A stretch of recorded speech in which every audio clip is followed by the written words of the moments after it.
आज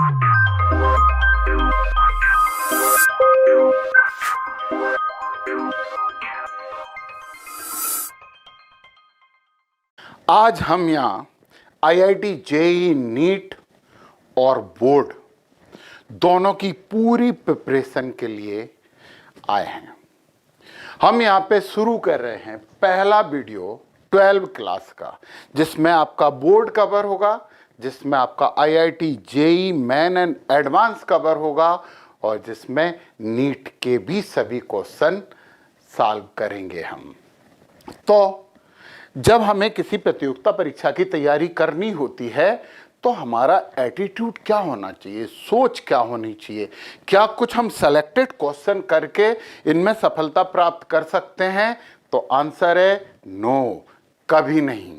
depth study की जरूरत पड़ती है, बेसिक स्टडी की जरूरत पड़ती है। छोटी छोटी बातें हमें पता होनी चाहिए, क्योंकि वो लोग छोटी छोटी बातों के ही क्वेश्चन पूछते हैं। कॉन्सेप्ट हमें समझना बहुत जरूरी है। तो ये जो पहला चैप्टर है 12 क्लास का, स्थिर वैद्युत इलेक्ट्रोस्टेट, इसमें हम एक एक बात समझेंगे, छोटी से छोटी सी बात समझेंगे और बड़ी से बड़ी बात समझेंगे, और हर प्रकार के न्यूमेरिकल्स यानी आंकिक प्रश्न करेंगे। तो चलिए यात्रा प्रारंभ करते हैं टूवर्ड सक्सेस। तो स्थिर विद्युत में आज हम यहाँ पे जानेंगे कि आवेश एवं विद्युत क्षेत्र क्या होता है। तो सबसे पहले तो हमें ये जानना पड़ेगा कि ये स्थिर विद्युत क्या होता है। आवेश जब रेस्ट में होता है, आवेश जब चलता नहीं है, तो वो जो जो गुण प्रदर्शित करता है वो सभी गुण हम पढ़ते हैं स्थिर विद्युत में।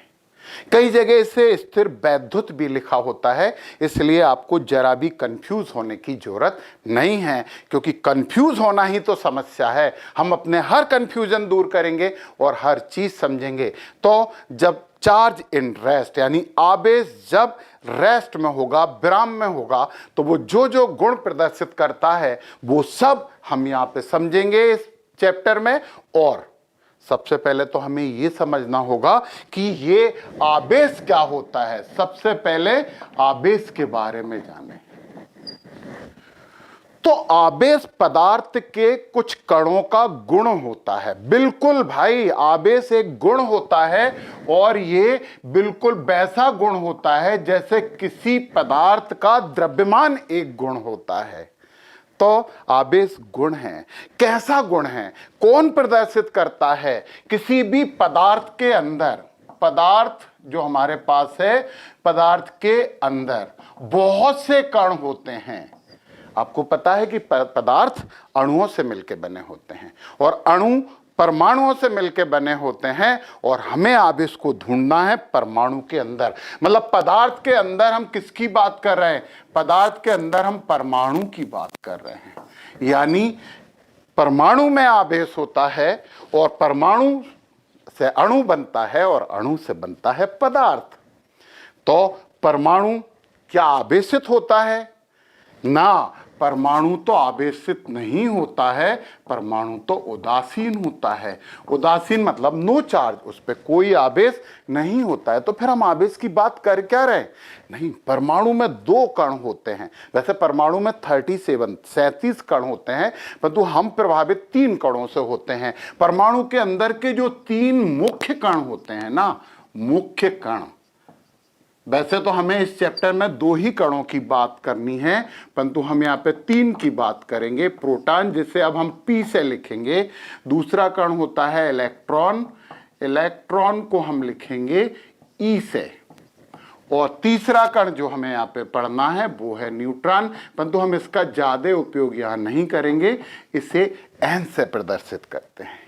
तो परमाणु के अंदर ये 3 मुख्य कण होते हैं, और इनमें से ये दोनों कण हैं ना, ये ही दोनों कण आवेश के लिए जिम्मेदार होते हैं, रिस्पॉन्सिबल हैं ये आवेश के लिए।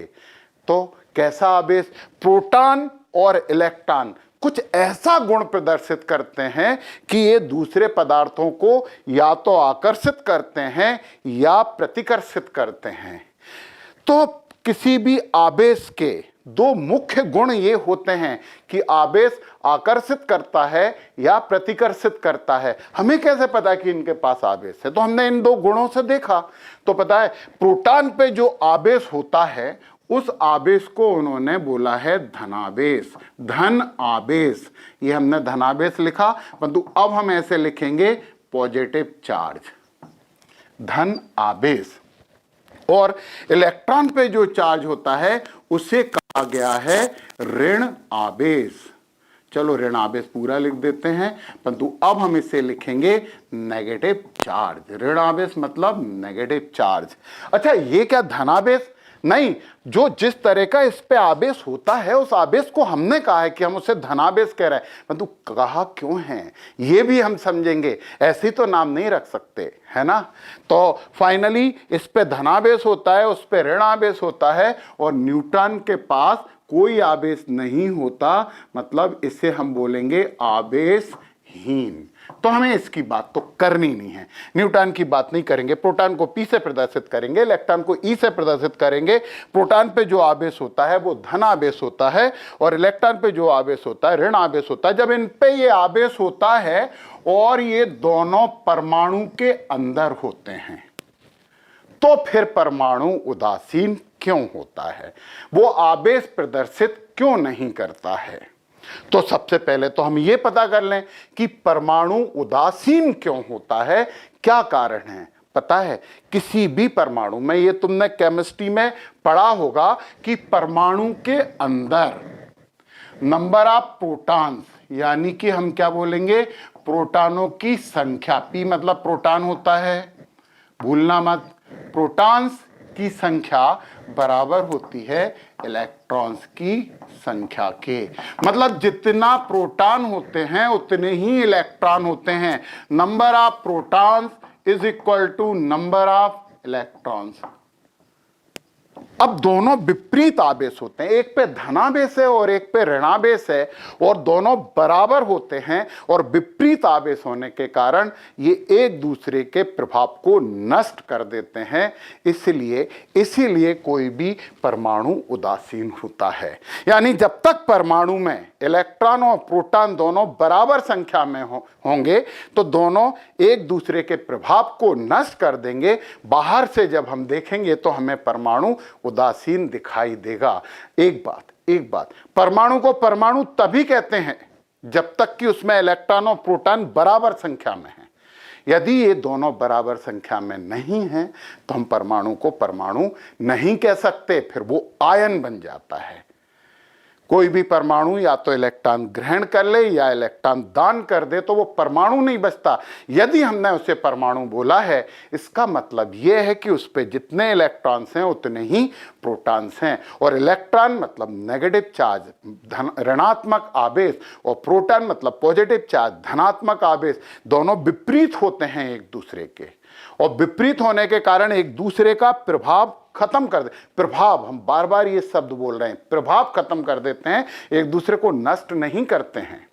तो ये प्रभाव खत्म कर देते हैं। इसी कारण कोई भी परमाणु उदासीन होता है, और बहुत से उदासीन परमाणु मिलके उदासीन अणु बनाते हैं, और उदासीन अणु मिलके पदार्थ बन जाता है। तो सामान्यतः हमारे पास जो भी पदार्थ होता है उस पे कोई आवेश नहीं होता है, उदासीन होता है, जबकि उसके अंदर आवेश है। क्यों? क्योंकि उसके अंदर इलेक्ट्रॉन्स हैं, उसके अंदर प्रोटॉन्स हैं, क्योंकि वो तो परमाणुओं से बना है, परमाणु के अंदर ये सब होते हैं। तो अब हम यहाँ पे किसी भी पदार्थ पे यदि हमें आवेश का गुण देखना है, आवेश को उत्पन्न करना, उत्पन्न शब्द यहाँ पे गलत शब्द है, परंतु हम यही शब्द उपयोग में लाएंगे कि यदि आवेश उत्पन्न करना है, क्योंकि उनने एक दूसरे को नष्ट किया है ना, तो हम किसी तरीके से उसे उत्पन्न करेंगे। तो यहाँ पे आवेश तो हम लिखा रहने दें, इसे हम मिटा दें, तो कैसे उत्पन्न करेंगे ये समझें।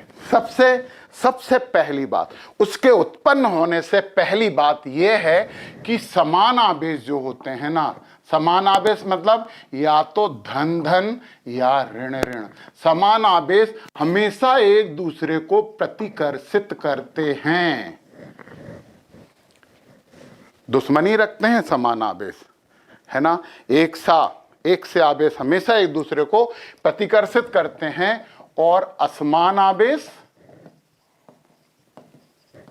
ये हमेशा एक दूसरे को आकर्षित करते हैं। तो विपरीत आवेश आकर्षित करेंगे और समान आवेश प्रतिकर्षित करेंगे, मतलब धन और धन एक दूसरे को प्रतिकर्षित करेंगे, ऋण और ऋण भी एक दूसरे को प्रतिकर्षित करेंगे, परंतु धन और ऋण एक दूसरे को आकर्षित करते हैं। चलिए अब आवेश को हम यहाँ पे स्मॉल क्यू से या कैपिटल क्यू से प्रदर्शित कर सकते हैं।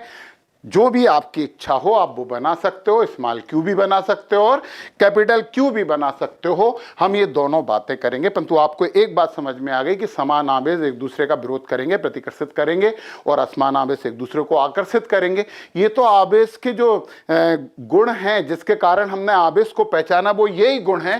परंतु अब हमारे पास दूसरा क्वेश्चन ये है कि हम आवेश को उत्पन्न कैसे कर सकते हैं, मतलब किसी पदार्थ को आवेशित कैसे कर सकते हैं। तो उत्पन्न करने की जगह कोई भी पदार्थ है उसे हम आवेशित कैसे कर सकते हैं।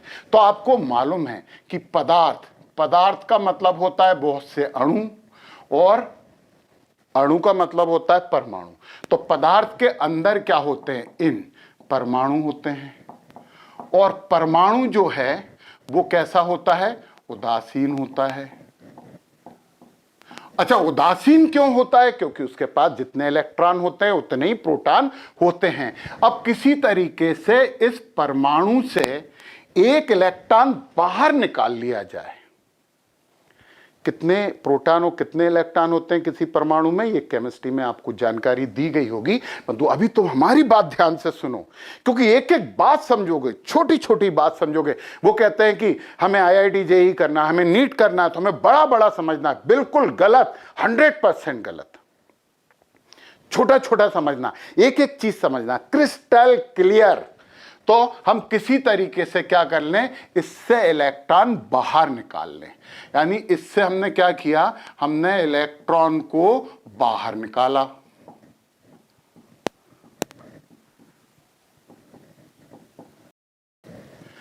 परमाणु से इलेक्ट्रॉन मतलब माइनस चार्ज, नेगेटिव चार्ज, जब माइनस परमाणु से बाहर निकल गया तो अंडरस्टूड है यार, माइनस कम हो जाएगा।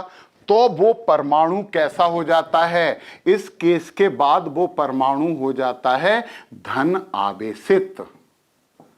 केमिस्ट्री में आयन बोलने लगते हैं ना इससे, धन आवेश। और ये धन आवेश किस पे उत्पन्न हो गया, पदार्थ पे उत्पन्न हो गया। तो हम सीधी सी बात करें अब यहां पे, सीधे, इतना लंबा बात नहीं करें। कोई भी पदार्थ क्या कर दे, इलेक्ट्रॉन त्याग दे तो ये धन आवेशित हो जाता है, पॉजिटिवली चार्ज हो जाता है। तो किसी भी पदार्थ को धन आवेशित करने के लिए हमें उससे इलेक्ट्रॉन लेना पड़ेगा। अब इलेक्ट्रॉन कैसे लेंगे, क्यों देगा, क्या तरीके हैं इलेक्ट्रॉन लेने के, वो भी हम समझेंगे। एक भी चीज नहीं छोड़ेंगे, एक भी चीज नहीं छोड़ेंगे। तो पदार्थ यदि इलेक्ट्रॉन त्याग दे तो धन आवेश हो जाता, क्योंकि इलेक्ट्रॉन त्याग दिया तो माइनस कम हो गया, माइनस कम हो गया तो वो पॉजिटिवली चार्ज हो जाता है, वो धनात्मक आवेश प्राप्त कर लेता है। और मान लो वही पदार्थ या कोई दूसरा पदार्थ क्या करे, पदार्थ यदि इलेक्ट्रॉन को ग्रहण कर ले, ग्रहण करे, माइनस ग्रहण किया है उसने, माइनस ग्रहण किया है, तो वो पदार्थ कैसा हो जाता है, ऋणावेशित, नेगेटिवली चार्ज्ड। अब आपको समझ में आ गया कि ये जो चार्ज है वो कैसे उत्पन्न होता है। यानी कि कोई पदार्थ आवेशित कब होता है, या तो वो पदार्थ इलेक्ट्रॉन त्यागता है या फिर वो इलेक्ट्रॉन ग्रहण करता है। मतलब आफ्टर लूजिंग और gaining electron the charge is produce on substance. Electron ग्रहण करके या त्याग करके किसी भी पदार्थ पर आवेश उत्पन्न हो जाता है। अब प्रश्न ये उठता है कि हम उससे इलेक्ट्रॉन लें कैसे, उसे इलेक्ट्रॉन दें कैसे, क्योंकि हम हर चीज समझेंगे। और जब तक आप सीक्वेंस में समझोगे ना तो फिजिक्स में मजा आएगा, लाइक ए मूवी। और यदि आप छोड़ छोड़ के समझोगे तो फिजिक्स रुला देगी अभी भी और कैरियर के लिए भी। तो हम तो इंटरेस्ट लेंगे इसमें। तो ये हमें समझ में आ गया कि किसी भी पदार्थ पे यदि आवेश उत्पन्न करना होता है तो या तो उसे इलेक्ट्रॉन दे दो या उससे इलेक्ट्रॉन ले लो। अब एक इंपॉर्टेंट बात ये है कि वो इलेक्ट्रॉन कब लेंगे, कैसे लेंगे और कैसे देंगे, ये बातें भी हमें समझ में आनी चाहिए।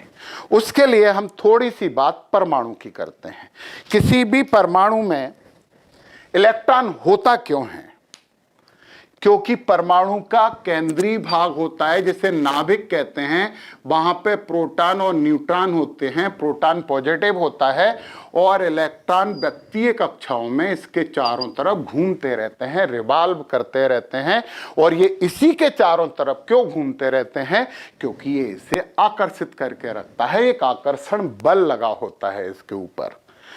वो आकर्षण बल इसे बांधे रखता है। मतलब यदि मेरे हाथ में ये पेन है तो मैंने यहां से इसे दबा के पकड़ा हुआ है, इसीलिए मेरे हाथ में है, नहीं तो गिर जाता, गिर गया तो गिर जाता।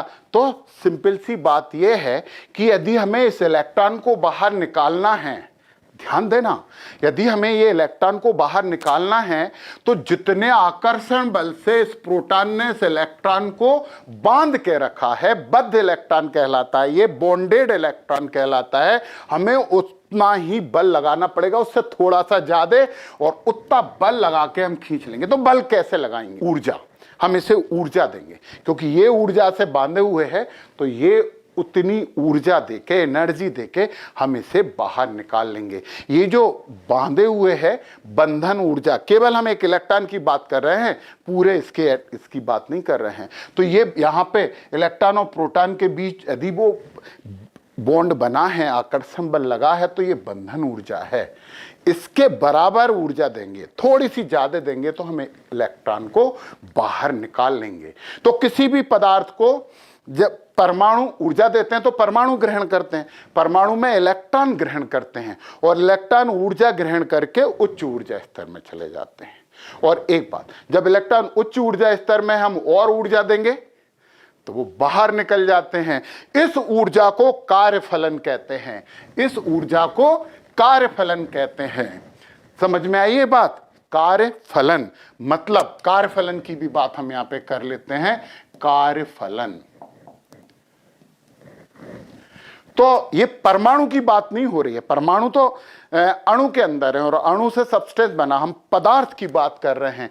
कार्यफलन, कार्यफलन में हम बोले किसी पदार्थ की सतह से, पदार्थ की सतह से एक इलेक्ट्रॉन बाहर निकालने के लिए, बाहर निकालने के लिए, थोड़ी जगह में लिख रहे हैं, निकालने के लिए आवश्यक ऊर्जा कार्यफलन कहलाती है। कार्यफलन कहलाती है। ये ऊर्जा कितनी होती है? ये ऊर्जा उतनी होती है जितना कि नाभिक ने उसे आकर्षित करके रखा, उतनी। तो कार्यफलन किसी पदार्थ की सतह से एक इलेक्ट्रॉन बाहर निकालने के लिए आवश्यक ऊर्जा कार्यफलन कहलाती है। हर पदार्थ का कार्यफलन अलग अलग होता है, पर एक ध्यान दो आप, धातु होते हैं ना, धातु, इनका कम कार्यफलन होता है। मतलब क्या है? मतलब समझना शुरू कीजिए।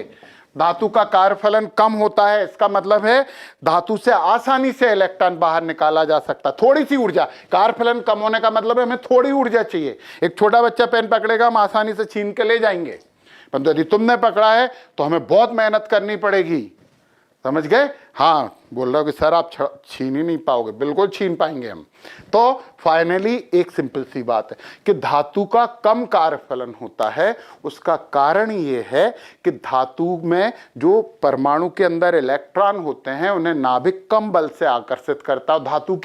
धातु की परिभाषा ये है कि उसमें फ्री इलेक्ट्रॉन्स होते हैं, मुक्त इलेक्ट्रॉन होते हैं, उसमें इलेक्ट्रॉनों का कम आकर्षण लगता है, मतलब जो आसानी से इलेक्ट्रॉन त्याग के धन आयन बना लेता है उसे धातु कहते हैं। हम आयन की बात नहीं कर रहे, परमाणु की बात करेंगे तो आयन हो जाएगा। ये पूरे पदार्थ की बात हो रही, पदार्थ की सतह से बाहर निकाल रहे हैं, परमाणु की त्रिज्या कक्षा से बाहर नहीं निकाल रहे हैं। हाँ, ये ध्यान रखना, दोनों में बड़ा अंतर है। तो धातु का कार्यफलन कम होता है, जबकि अधातु का, जो अधातु है उसका कार्यफलन जो है, कार्यफलन ज्यादा होता है। तो परिभाषा भी यही है यार, अधातु वो होती हैं जो इलेक्ट्रॉन त्यागती नहीं है, ग्रहण कर लेती। तो उसके नाभिक जो है इतनी तेजी से आकर्षित करके रखते हैं इलेक्ट्रॉन को कि दूसरा है तो उसे भी आकर्षित कर लेते हैं। मान लो दो लोग खड़े हैं, मैं एक को धक्का दे रहा है, वो दूसरे से टकराएगा तो दूसरा भी धक जाएगा। तो अधातु ज्यादा कार्यफलन, मतलब अधातु से इलेक्ट्रॉन निकालना मुश्किल ही नहीं, नामुमकिन है, परंतु धातु से इलेक्ट्रॉन निकालना बहुत आसान है। यानी धातु का कार्यफलन कम होता है और अधातु का कार्यफलन ज्यादा होता है। तो जिसका कार्यफलन कम होता है, बर्क फंक्शन बोलते हैं इंग्लिश में, उससे आसानी से इलेक्ट्रॉन थोड़ी सी ऊर्जा देकर निकाले जा सकते हैं, और जिसका कार्यफलन ज्यादा होता है उससे आसानी से इलेक्ट्रॉन निकाले नहीं जा सकते, बल्कि वो हमसे इलेक्ट्रॉन ग्रहण कर लेता है। सुनो सुनो सुनो, एक एग्जाम्पल दें कि ये भैया जो संतोष भैया देख रहे हैं, वीडियो देख रहे हैं, उन्हें एक बार बहुत गुस्सा आई और वो आनंद को मारने चले गए।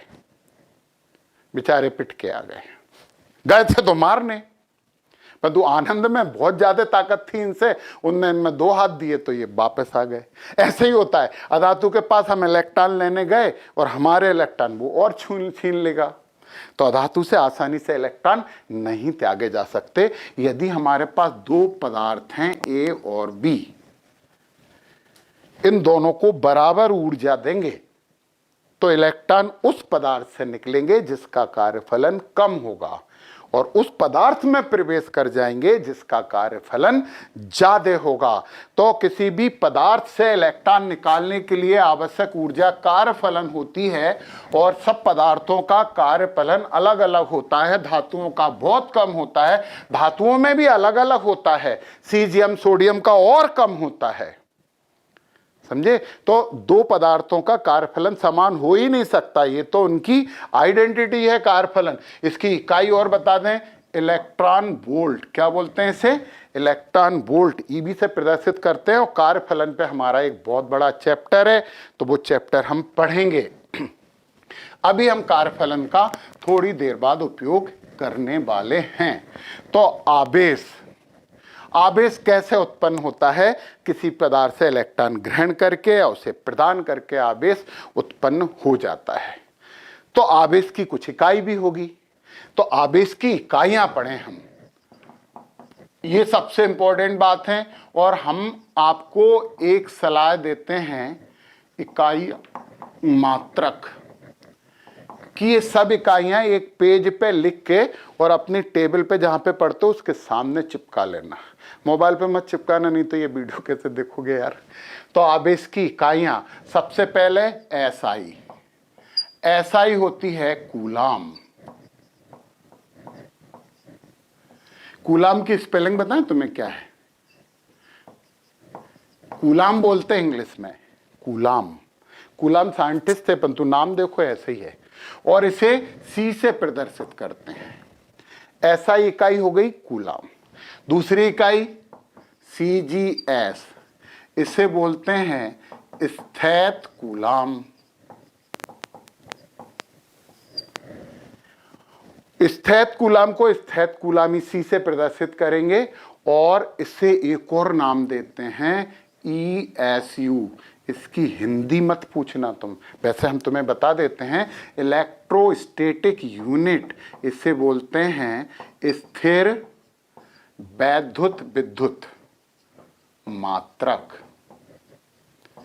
ESU, electrostatic unit. और अब इन दोनों के रिलेशन क्या हो गए, तो 1 coulomb is equal to 3 × 10⁻⁹ stat coulomb. ये स्थैत कूलाम, ये वाला। ये रिलेशन है, बहुत इंपॉर्टेंट है ये रिलेशन, याद रखना ही पड़ेगा। 3 × 10⁹ इज दैट कूलाम। और अब दूसरी एक बहुत इंपॉर्टेंट इकाई देखो, और उसे हिंदी में मत पढ़ो, उसे एब कूलाम, छोटा ए बनता है, एब कूलाम। चलो हिंदी में भी लिख देते हैं हम, एब बा कूलाम। 1 एब कूलाम बराबर होता है 10 कूलाम, मतलब कूलाम से बड़ी इकाई होती है, जबकि ये स्थैत कूलाम इससे छोटी इकाई होती है। और अब जो आपको काम की बात है, जिसकी आपको जरूरत है, जो कि प्रतियोगिता परीक्षा में वो दे देते हैं, एब कूलाम को हम बोलते हैं EMU, इलेक्ट्रोमैग्नेटिक यूनिट। पता मैग्नेटिक वर्ड क्यों यूज किया है? क्योंकि जो विद्युत है ना, वही तो चुंबक को जन्म देती है। हाँ, चुंबक कुछ अलग चीज नहीं है, ये विद्युत से ही जन्म होता है उसका। तो उसके माँ बाप, भाई बहन सब ये विद्युत होते हैं चुंबक के। पढ़ेंगे हम, चुंबक की बात करेंगे। तो 1 ab coulomb is equal to 10 coulomb, इसे हम EMU बोलते हैं। इसे बोलेंगे इलेक्ट्रोमैग्नेटिक यूनिट, मतलब स्थिर चुंबकीय मात्रक, चुंबकीय मात्रक। और तुम लोग थोड़ी सी भी यदि सिंसियरिटी शो करो, तो जब भी मौका मिले इसका स्क्रीनशॉट ले लिया करो, तो आपको ये मिल जाए करेगा। हम भूल जाते हैं यार पढ़ाते पढ़ाते। तो सुनिए आप, एब कूलाम हो गया, 1 एब कूलाम मतलब 10 कूलाम होता है। और भी चार्ज की इकाइयां होती हैं जो ज्यादा उपयोग में आती हैं। एक इकाई होती है माइक्रो कूलाम, इसे बोलते हैं माइक्रो, ये ऐसा है माइक्रो कूलाम। और माइक्रो कूलाम का बराबर होता है 10⁻⁻⁻⁶ कूलाम। एक और इकाई 1 माइक्रो कूलाम बराबर 10⁻⁻12 कूलाम। छोटी छोटी इकाइयां हैं जिनका ज्यादा उपयोग करते हैं न्यूमेरिकल में, आंकिक प्रश्नों में। माइक्रो कूलाम को एक और नाम देते हैं, वो बोलते हैं पिको कूलाम। हिंदी में तो पिको ऐसे लिख ही देंगे, पिको कूलाम। 2 बार माइक्रो बोल देंगे, म्यू का मतलब माइक्रो होता है, माइक्रो कूलाम मतलब पिको कूलाम, मतलब 10⁻⁻12 कूलाम। ये इकाइयां हैं, इन इकाइयों का चाहो तो स्क्रीनशॉट ले लो, यदि ले लिया हो तो ठीक है।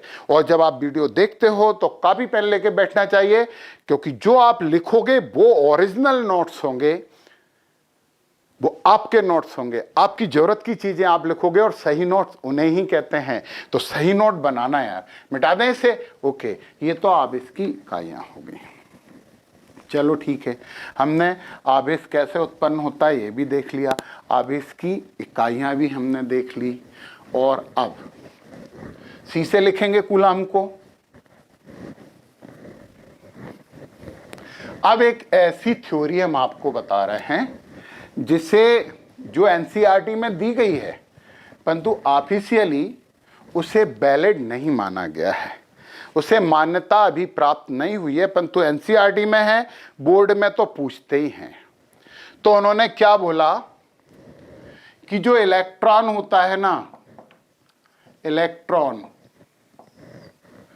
ये फंडामेंटल पार्टिकल होता है, फंडामेंटल, बुनियादी कण होता है। मतलब बुनियादी का मतलब क्या है, ये और किसी से नहीं बना। इलेक्ट्रॉन जो है वो इलेक्ट्रॉन ही है, वो दूसरे पार्टिकल से नहीं मिला। परंतु जो प्रोटॉन है ना और neutron, built up by more elementary particle, मतलब ये छोटे छोटे पार्टिकल कणों से मिलकर बने होते हैं, कणों से मिलकर बने होते हैं। अरे कौन से कण हैं भाई? उन कणों को क्वार्क कहते हैं। क्वार्क, ऐसे ब्रैकेट नहीं लगाना चाहिए, कहते हैं। तो हम यहां क्या पढ़ रहे हैं? हम यहां पढ़ रहे हैं क्वार्क सिद्धांत, अभिधारणा। तो उन कणों को क्वार्क कहते हैं। तो वो क्वार्क कितने प्रकार के होते हैं? ये 2 प्रकार के होते हैं। क्वार्क 2 प्रकार के होते हैं। नाम यही है, अप क्वार्क और दूसरा है डाउन क्वार्क। ये 2 तरह के होते हैं। अप क्वार्क पे जो आवेश होता है +2/3 ऑफ इलेक्ट्रॉनिक चार्ज। अच्छा, इतनी सारी चीजें पढ़ ली हैं हमने, परंतु हमने इलेक्ट्रॉन पे आवेश कितना होता है ये तो पढ़ा ही नहीं। चलो हम पढ़ेंगे इसके बाद। इलेक्ट्रॉन का 2/3 प्लस होता है अप क्वार्क पे, और डाउन क्वार्क पे होता है -1/3 ऑफ इलेक्ट्रॉनिक चार्ज। मतलब इलेक्ट्रॉन पे जितना आवेश है 1.6 × 10⁻⁻19 कूलम चार्ज होता है, उसका 1/3 होता है। अभी हम लिख के बात कर लेंगे, समझिए आप जरा। तो अप क्वार्क और डाउन क्वार्क, अप क्वार्क को U से प्रदर्शित करते हैं, डाउन क्वार्क को D से प्रदर्शित करते हैं। प्रदर्शित तो इससे ही करेंगे। तो उन्होंने क्या बोला कि जो प्रोटॉन होते हैं, जो प्रोटॉन होते हैं वो होते हैं UUD से बने हुए। अब आप समझ गए होंगे, 2 अप क्वार्क और एक डाउन क्वार्क से मिलकर बने होते हैं। और जो न्यूट्रॉन हैं वो बने होते हैं UDD से। मतलब न्यूट्रॉन बने होते हैं एक अप क्वार्क और 2 डाउन क्वार्क। देखो U पे कितना चार्ज है, 2/3। ये चार्ज रखें हम जरा यहाँ पे, इससे अपन ऐसा कर दें, U पे हम लिख रहे हैं, U पे है +2/3 E +2/3 3 E और -1/3। यदि इसे सॉल्व करेंगे ना तो बराबर E आएगा। तो हमने बोला है कि प्रोटॉन पे उतना ही चार्ज होता है जितना इलेक्ट्रॉन पे होता है, बस प्रोटॉन पे धनात्मक होता है और इलेक्ट्रॉन पे ऋणात्मक होता है। तो +E आया। चार्ज ऐसे ही लिखते हैं, प्लस है तो प्लस ही, माइनस है तो माइनस ही। तो माइनस है इलेक्ट्रॉन पे है, प्लस है तो प्रोटॉन पे है। तो न्यूट्रॉन पे UDD, इसे भी सॉल्व करो। ये हो जाएगा +2/3 E -1/3 -1/3, और इसे सॉल्व करेंगे तो ये आपका आ जाएगा 0। तो न्यूट्रॉन पे कोई आवेश होता ही नहीं है। तो ये कहा गया है क्वार्क थ्योरी में कि इलेक्ट्रॉन तो फंडामेंटल पार्टिकल होता है, परंतु प्रोटॉन एंड न्यूट्रॉन ये और छोटे पार्टिकलों से मिलकर बने होते हैं, और उन पार्टिकल्स को क्वार्क कहते हैं। और क्वार्क 2 प्रकार के होते हैं, अप क्वार्क और डाउन क्वार्क। अप क्वार्क पे +2/3 E आवेश होता है और डाउन क्वार्क पे -1/3 आवेश होता है। तो ये थी क्वार्क की थ्योरी। अब वो चीज पढ़ लें जिसे हमने शुरू में भूल गए थे।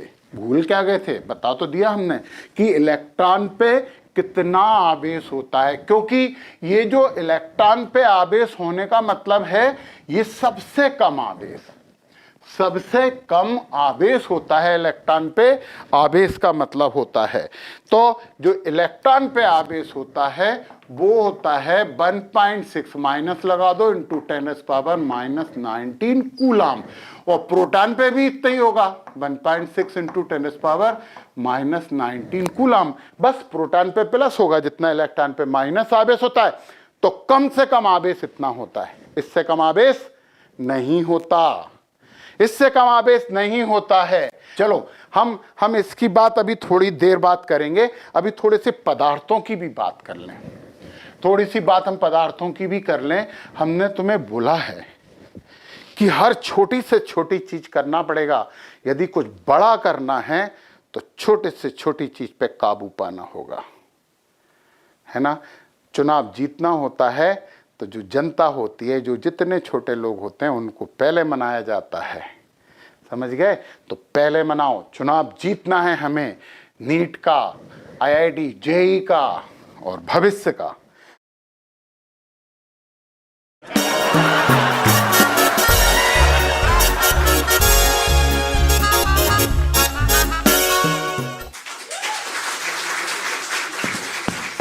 अरे बड़े, तू इतनी टेंशन में क्यों है? कुछ नहीं यार, टीचर ने 15 फलों के नाम लिखने को बोला है। बस इतनी सी बात, मैं बताता हूँ ना तेरे को। तुझे पता है 15 फलों के नाम? हाँ बड़े, मालूम है मुझे। सुन, आम, केला, अमरूद। 3 हो गए, और 12 फलों के नाम तो बता। ऐसा कर, 1 दर्जन केले और लिख लेना। अबे मस्ती कम कर, स्टेप पे पढ़ाई कर।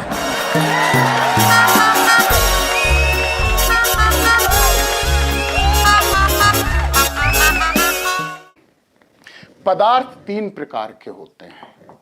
जो पदार्थ होते हैं वो 3 प्रकार के होते हैं।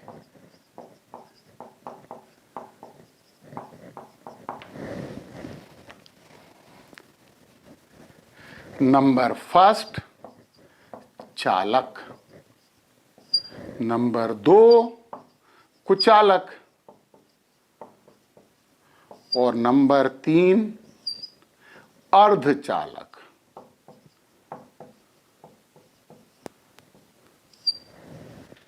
चालक अपने में से होके विद्युत का प्रवाह करते हैं, और जब विद्युत प्रवाहित होने लगता है तो उसे धारा कहते हैं, और हम धारा की बात बिल्कुल नहीं कर रहे। तो ये कैसे प्रवाहित करते हैं, मतलब इनके अंदर जो इलेक्ट्रॉन है, प्रोटॉन तो चल ही नहीं सकता भाई। प्रोटॉन तो नाभिक में रहता है और बॉन्डेड रहता है। नाभिक से यदि प्रोटॉन निकल जाएगा तो नाभिक टूट जाएगा, और नाभिक टूटने को बम ब्लास्ट बोलते हैं। नाभिक टूटने को बम ब्लास्ट कहा जाता है। तो चालक के पास जो हैं वो मुक्त इलेक्ट्रॉन होते हैं, मुक्त इलेक्ट्रॉन होते हैं। कुचालक के पास बद्ध इलेक्ट्रॉन होते हैं, मतलब मुक्त नहीं होते इसके इलेक्ट्रॉन, चलने के लिए स्वतंत्र नहीं होते। और अर्धचालक इससे मुक्त और इससे बद्ध, मतलब ये चालक और कुचालक के बीच का होता है। पूरा चैप्टर है आपके फिजिक्स में, बीच का होता है। मतलब मूडी होता है यार, जब इसकी इच्छा हो जब ये करंट फ्लो करने लगता है, जब इसकी इच्छा हो जब नहीं करता। मतलब ज्यादा बद्ध भी नहीं रहते और फ्री भी नहीं होते, तो थोड़ी एनर्जी ज्यादा दो तो वो काम करने लगता है। जैसे कुछ आलसी लोग होते हैं ना, थोड़े कम आलसी होते हैं, तो उन्होंने जब काम कर तो वो करने लगता है। कम आलसी जो लोग होते हैं, आलसी नहीं होते, वो तो वैसे ही काम करने लगते हैं। और जो महाआलसी होते हैं तो उन पर चिल्ला लो, मार लो, कुछ भी करो, नहीं करना तो नहीं करना, पड़े हैं हम तो ये महाआलसी होते हैं, आलसी होते हैं, और ये तो एक्टिव होते हैं, मुक्त इलेक्ट्रॉन होते हैं। इनमें धारा प्रवाहित होती है, इसमें ये धारा प्रवाह करते हैं, और ये धारा प्रवाह नहीं करते। ये कभी कभी करते हैं और कभी कभी नहीं करते। पर एक इंपॉर्टेंट बात तो तुम्हें यहां सुन लेनी चाहिए, और सुननी ही चाहिए वो बात। कुचालक आवेशित होते हैं, क्योंकि आवेश देने के लिए हमें कोई इलेक्ट्रॉनों को प्रवाहित थोड़ी करना है, चलाना थोड़ी है, हमें तो कम ज्यादा करना है। तो जो कुचालक होते हैं उन्हें भरपूर आवेश दिया जा सकता है। तो ध्यान रहे ये बात कि तुम बोलो कुचालक हो सर, उसे आवेश दिया जा सकता है, बस वो अपने में से होके आवेश प्रवाहित नहीं करते हैं, आवेश प्रवाह नहीं होने देते हैं। अब देखिए अब जो हम बात कर रहे हैं वो हैं आवेश के बुनियादी गुण। बुनियादी गुण, बेसिक प्रॉपर्टी। आप हाँ बुनियाद की बात करते हैं, और बुनियाद तो आपको भी बनानी है, तो बुनियाद बनाने के लिए बुनियादी गुण पढ़ना पड़ेगा। तो हम यहाँ पे बात कर रहे हैं आवेश के बुनियादी गुण। नंबर फर्स्ट, 2 लिख रहे हैं, योगात्मक होता है।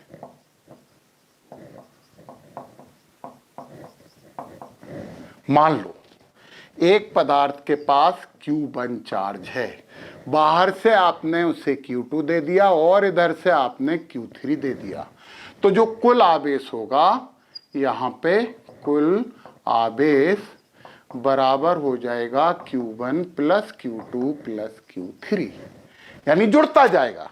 जितना आवेश आप देते चले जाओगे उतना आवेश उस पर जुड़ता चला जाएगा, इसलिए ये योगात्मक गुण प्रदर्शित करता है। पहला बुनियादी गुण है। दूसरा है इसी में संरक्षित रहता है, संरक्षित रहता है। और इसमें हमें पढ़ना पड़ता है आवेश संरक्षण का सिद्धांत नष्ट नहीं होता और उत्पन्न भी नहीं होता। जो संरक्षित रहता है वो ना तो नष्ट होता है और ना ही उत्पन्न होता है। मतलब आवेश को ना तो उत्पन्न किया जा सकता और ना ही नष्ट किया जा सकता।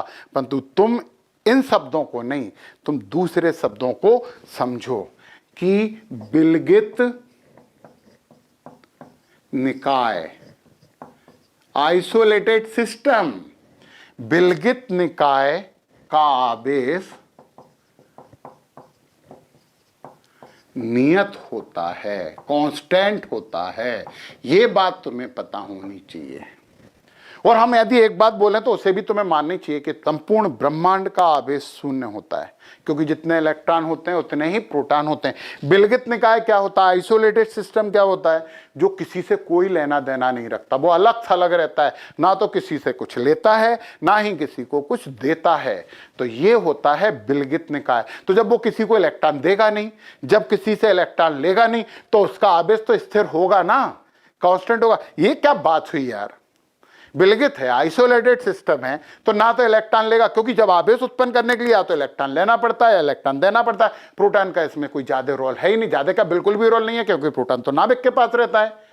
तो विलगित निकाय का आवेश नियत होता है, कांस्टेंट होता है। ये आवेश संरक्षण का सिद्धांत है।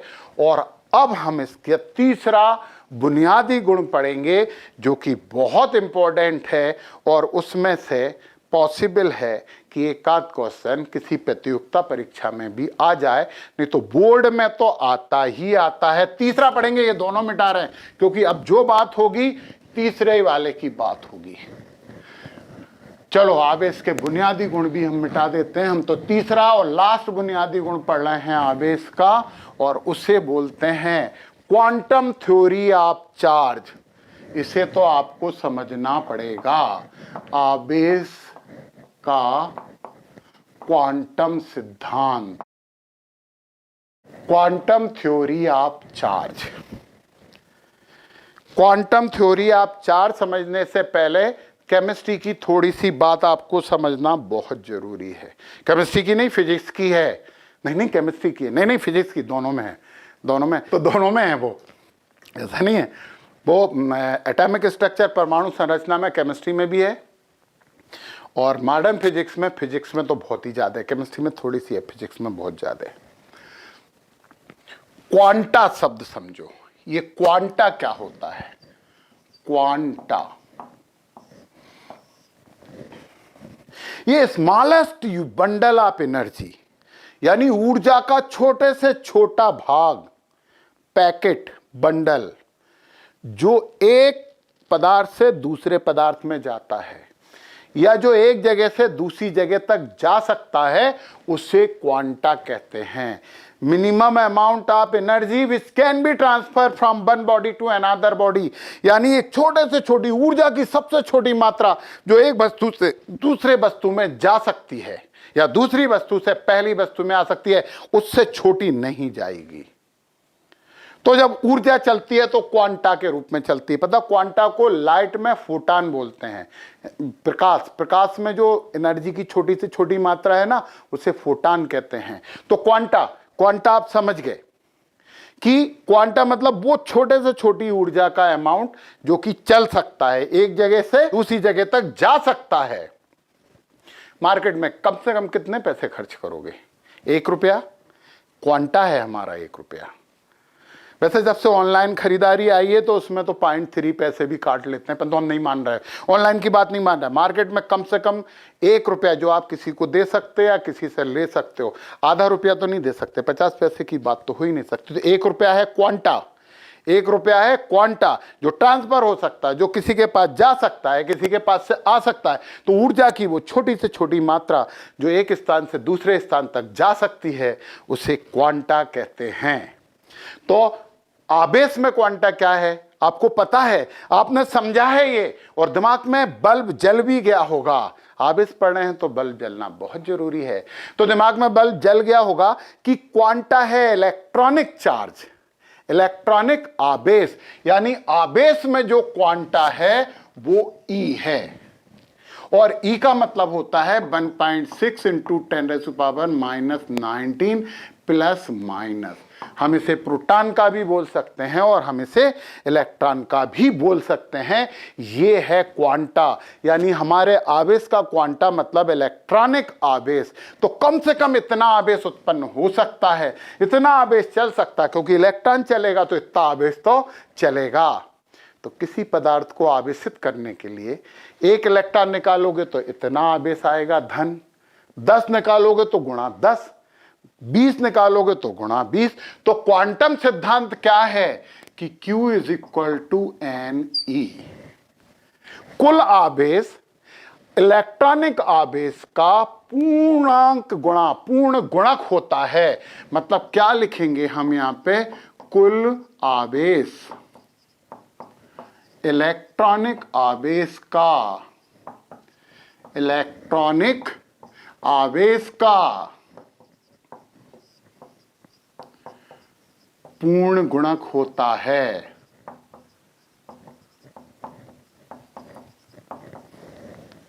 ये पूर्णांक है, नंबर ऑफ इलेक्ट्रॉन्स हैं, कितने इलेक्ट्रॉन निकले, ये कुल आवेश है, ये इलेक्ट्रॉनिक चार्ज है। मतलब Q का मतलब है आवेश, कुल आवेश। N का मतलब है संख्या, और संख्या भी कैसी, पूर्णांक, इंटीजर, पूर्णांक। और E का मतलब है 1.6 इंटू 10⁻⁻19 कूलाम। यहाँ पे कूलाम लिखना भी तो जरूरी है, बिना यूनिट के क्या कभी कोई आवेश प्रदर्शित कर सकता है। तो ये है आपके आवेश का क्वांटम सिद्धांत कि किसी भी पदार्थ पे, दुनिया में कोई सा भी पदार्थ हो, यहाँ पे एक और चीज लगा देनी चाहिए, प्लस माइनस लगानी चाहिए, क्योंकि इलेक्ट्रॉन लेंगे तो प्लस आएगा, इलेक्ट्रॉन देंगे तो माइनस आएगा। तो ये बात आपको समझ में आई कि किसी भी पदार्थ पे जितना आवेश उत्पन्न होता है वो इलेक्ट्रॉनिक आवेश का पूर्ण गुणक होता है, इंटीजर मल्टीपल होता है।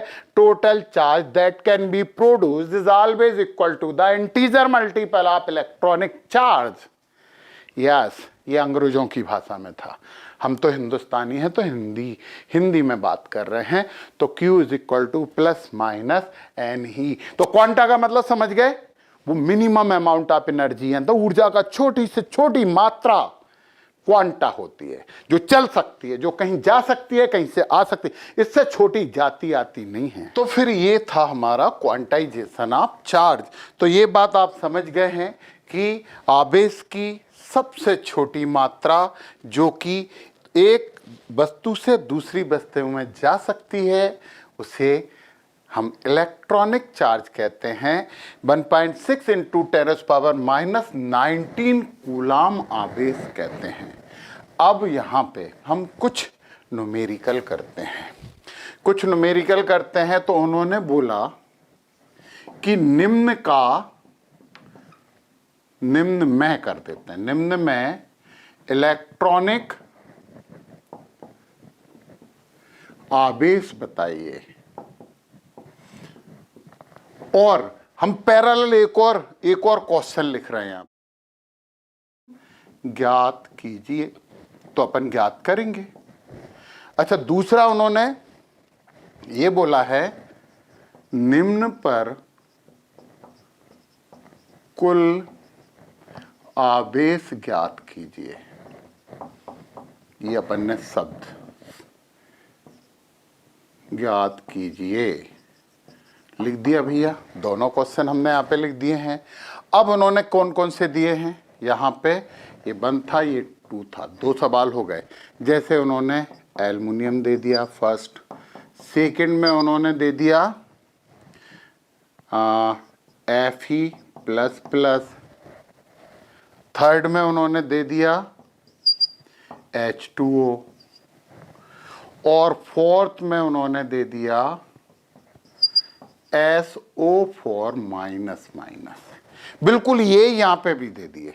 फर्स्ट में दे दिया Al, सेकंड में दे दिया Fe++, थर्ड में दे दिया उन्होंने H2O, और 4 में दे दिया SO4 माइनस माइनस, दोनों भाषाओं पे ध्यान दीजिए, ज्ञान तो हम दे रहे हैं आपको।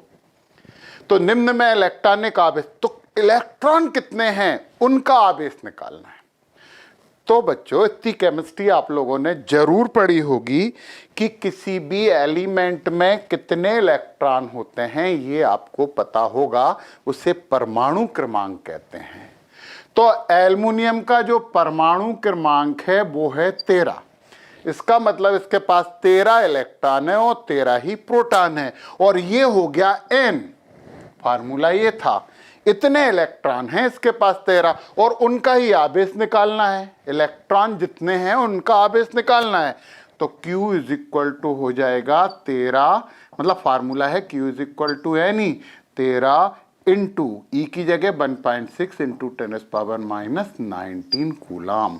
ये हमारा पहले वाले का आवेश निकला एल्यूमिनियम का। यहां पे निकालो पहले वाले का। निम्न पर कुल आवेश ज्ञात कीजिए। भैया कुल आवेश तो है ही नहीं उनके पास, 0 है, क्योंकि जितने इलेक्ट्रॉन है उतने ही प्रोटॉन है और दोनों एक दूसरे को खत्म कर लेते हैं, है ना, मार्केट में जाके दोनों खत्म हो जाते हैं। तो इसका मतलब ये है कि फर्स्ट का आंसर है Q इज इक्वल टू 0। चलो पहला कर लिया। अब दूसरे में बात करिए आप Fe++ की। कोई आयन कब बनता है? जब वो 2 इलेक्ट्रॉन, अच्छा आयन बनता है जब वो इलेक्ट्रॉन या तो लूज कर देता है या गेन कर लेता है, त्याग देता है, ग्रहण कर लेता है। इसके पास 2 इकाई धन आवेश है, 2 यूनिट पॉजिटिव चार्ज है। इसका मतलब क्या हुआ है? इसका मतलब यह है कि इसने 2 इलेक्ट्रॉन त्याग दिए हैं। तो Fe का परमाणु क्रमांक कितना है? Z से लिखते हैं ना, Z है 26, और इस पे यदि 2 इकाई प्लस आ गया, इसका मतलब इसने 2 इलेक्ट्रॉन त्याग दिए हैं, तो -2 हो जाएगा। तो ये कितना हो जाएगा? 24। तो Q इज इक्वल टू हो जाएगा 24 इंटू 1.6 इंटू 10⁻⁻19 कूलाम। आपको समझ में आया? प्लस आवेश कब आता है? जब वो इलेक्ट्रॉन लूज करता है। तो 2 प्लस है, इसका मतलब 2 इलेक्ट्रॉन निकाले हैं। आयन तो ऐसे ही होता है, जितना चार्ज होता है उतने इलेक्ट्रॉन ट्रांसफर हुए हैं, स्थानांतरित हुए हैं। और यहां पे हम दूसरा वाला करें तो Fe पे प्लस है। अब देखिए इस पे 2 प्लस आवेश है, तो यहां पे N इज इक्वल टू 2 हो जाएगा। समझिए आवेश है ना 2 प्लस। Fe परमाणु नहीं है, Fe आयन है। हमने कहा था कि जब कोई इलेक्ट्रॉन लूज या गेन कर लेता है तो आयन बन जाता है और चार्ज आयन पे ही रहता है, आवेश आयन पे ही रहता है। तो N इज इक्वल टू 2 हो गया। तो Q is equal to 2 into 1.6 into 10⁻⁻19 coulomb हो गया। चलो हो गया। अब हम तीसरे की बात करते हैं, H2O। इस पे इलेक्ट्रॉन बताओ। H पे एक होता है, तो इसमें कितने H हैं? 2। तो हाइड्रोजन पे टोटल इलेक्ट्रॉन कितने हो गए? 2, क्योंकि H2O में 2 H और 1 O है, और H का परमाणु क्रमांक 1 होता है। इसका मतलब उसके पास 1 इलेक्ट्रॉन है। गुड, समझ गए थे आप? तो 2 है तो 2 आ गया। और ऑक्सीजन पे कितने होते हैं? 8। तो 8 बराबर 10, और ये क्या हो गया? N। तो Q is equal to 10 into 1.6 into 10⁻⁻19 coulomb. यहां पे बोलिए भैया, यहां पे थर्ड में H2O पे कोई आवेश है ही नहीं, आयन है ही नहीं। ये आयन नहीं है, तो इस पे टोटल चार्ज बराबर कितना हो जाएगा? 0। अब आप आइए लास्ट वाले पे, यानी कि 4 पे। वो हैं SO4-। इसके इलेक्ट्रॉन निकाल रहे हैं हम। सल्फर गंधक, परमाणु क्रमांक 16, यानी इस पे इलेक्ट्रॉन होते हैं 16। चलो ये सल्फर के 16 हो गए। ऑक्सीजन 1 पे 8 होते हैं और 4 हैं SO4। 1 पे 8 होते हैं, 4 हैं, तो कितने हो जाएंगे? 8 चुक्को 32। तो ये हो गया 32।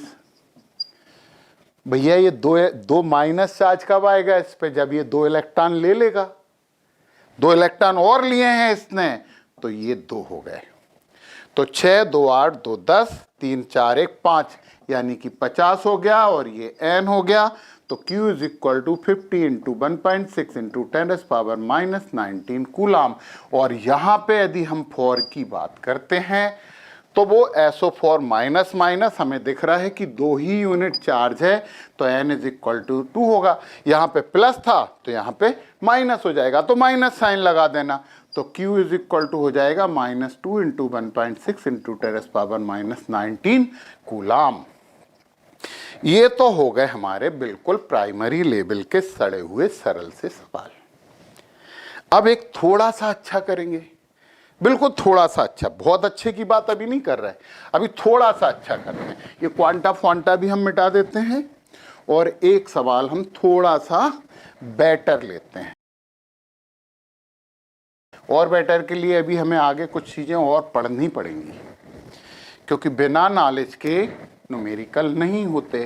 तो न्यूमेरिकल का मतलब होता है एप्लीकेशन ऑफ नॉलेज, अपने ज्ञान का सदुपयोग आंकिक प्रश्न कहलाता है।